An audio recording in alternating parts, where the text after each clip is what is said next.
எல்லாருக்கும் hi, welcome back to our channel. So இன்றைக்கி என்ன பார்க்க போகிறோன்னா பயா egg plate panipuri.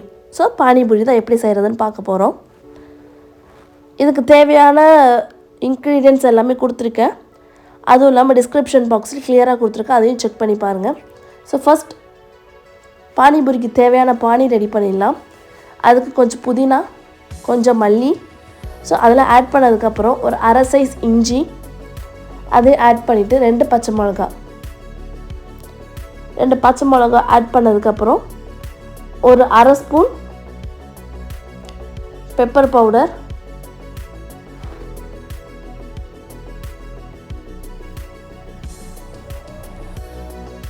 So pepper powder add பண்ணதுக்கப்புறம் அரை டீஸ்பூன் சீரகத்தூள்,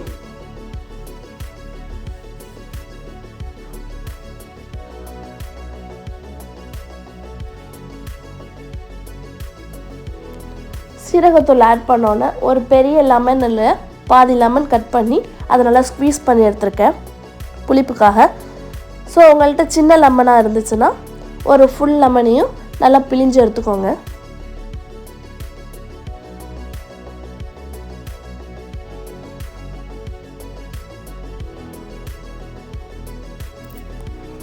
இதை நல்லா பிழிஞ்சு எடுத்தோன்னே இந்த பானிக்கு தேவையான சால்ட் சேர்க்குறோம்.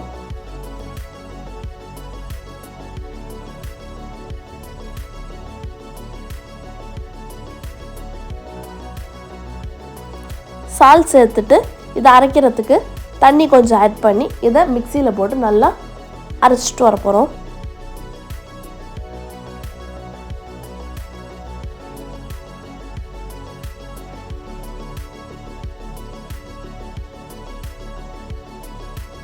அதை அரைச்சதுக்கப்புறமா ஒரு வடிகட்டி வச்சு அதை அப்படியே அந்த வாட்டரை மட்டும் ஃபில்ட்ரு பண்ணி எடுத்துக்கலாம்.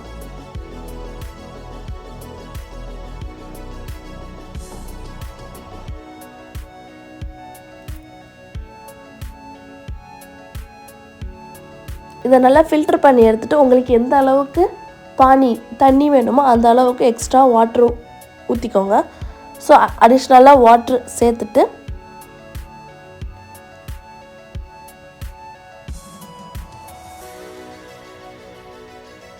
வாட்டர் சேர்த்ததுக்கப்புறம் புளிப்பு, உப்பு எல்லாம் கரெக்டாக இருக்கான்னு செக் பண்ணிக்கோங்க.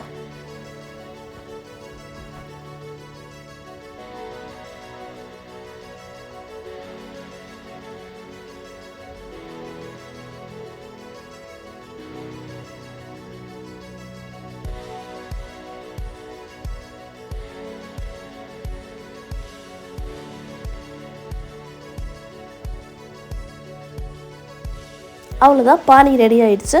ஸோ இப்போ ஸ்டஃப் பண்ண வேண்டிய மசாலா ரெடி பண்ண போகிறோம்.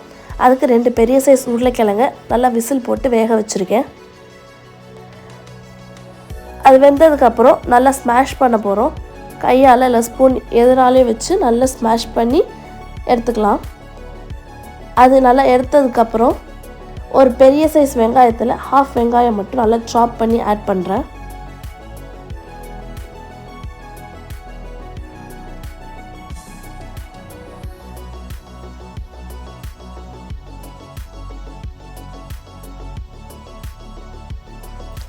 ஸோ ஆனியன் ஆட் பண்ணதுக்கப்புறம் கொஞ்சம் மல்லி இலையும் குட்டி குட்டியாக கட் பண்ணி வச்சுருக்கேன். ஸோ அதை ஆட் பண்ணிக்கலாம். அதை ஆட் பண்ணிட்டு ஒரு அரை டீஸ்பூன் சில்லி பவுடர், மிளகாய் தூள் ஆட் பண்ணிக்கிறேன்.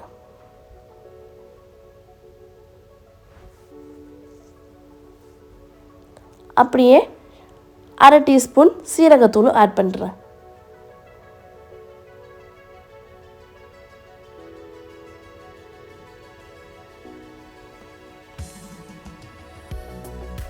அப்புறம் இந்த மசாலாவுக்கு தேவையான சால்ட்டை நீங்கள் கொண்டைக்கடலை இருந்தாலும் கொண்டைக்கடலையும் நீங்கள் ஆட் பண்ணிக்கலாம். ஸோ இது எல்லாத்தையும் ஆட் பண்ணிட்டு நல்லா மசாலா மாதிரி ரெடி பண்ணி நல்லா ஃபுல் மிக்ஸ் பண்ணி வச்சுக்கிட்டோன்னா மசாலாவும் ரெடி. அப்புறம் என்ன, பானிபூரிக்கு தேவையான பானி ரெடி, மசாலா ரெடி. இப்போ பூரியை பொரித்து எடுக்க வேண்டியதான். ஸோ நான் ரெடி டு ஃப்ரை பூரி வாங்கியிருக்கேன். ஸோ அது ஆயில் ஹீட் ஆனதுக்கப்புறம் ஒரு பூரியாக போட்டு நல்லா பால் மாதிரி பொரிச்சு எடுக்க போகிறோம்.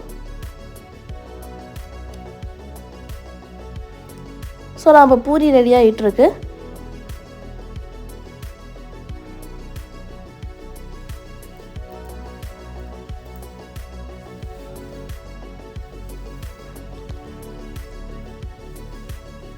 ஸோ அவ்வளோதான், பூரியும் ரெடி ஆயிடுச்சு. ஸோ பூரி, பானி மசாலா எல்லாமே ரெடி ஆயிடுச்சு. வாங்க ஃப்ரெண்ட்ஸ், இப்போ நம்ம பானிபூரி ஒரு பைட் போகலாம். அந்த மாதிரி தான். ஸோ பூரி எடுத்தாச்சு, பூரி உடச்சிட்டு அதுக்குள்ளே ஸ்டஃப் வச்சாச்சு, மசாலா அப்புறம் பானி. ஒரு பிக் பைட் போகலாமா? ஸோ ஒரு பிக் பைட் போயாச்சு. சூப்பராக இருக்குது. அவ்வளோதான், இனிமேல் நம்மளும் வீட்லேயே ஈஸியாக பானிபூரி செஞ்சு சாப்பிட்லாம். நீங்களும் மறக்காமல் ட்ரை பண்ணி பார்த்துட்டு எப்படி இருந்துச்சுன்னு கமெண்ட் பாக்ஸில் கமெண்ட் பண்ணுங்கள். அண்ட் பானிபூரி லவ்வர்ஸ்க்கு மறக்காமல் இந்த வீடியோ ஷேர் பண்ணுங்கள். நம்ம சேனலில் சப்ஸ்கிரைப் பண்ணாதவங்க சப்ஸ்கிரைப் பண்ணிக்கோங்க. அண்ட் இன்ஸ்டாகிராம் லிங்க்கையும் கொடுக்குறேன், அதுலேயும் ஃபாலோ பண்ணிக்கோங்க. Stay tuned for more videos. வேறு என்ன ரெசிபி ட்ரை பண்ணலான்னு அதையும் கமெண்ட் பண்ணுங்கள், அதையும் ட்ரை பண்ணலாம். தேங்க்ஸ் ஃபார் வாட்சிங். Bye bye.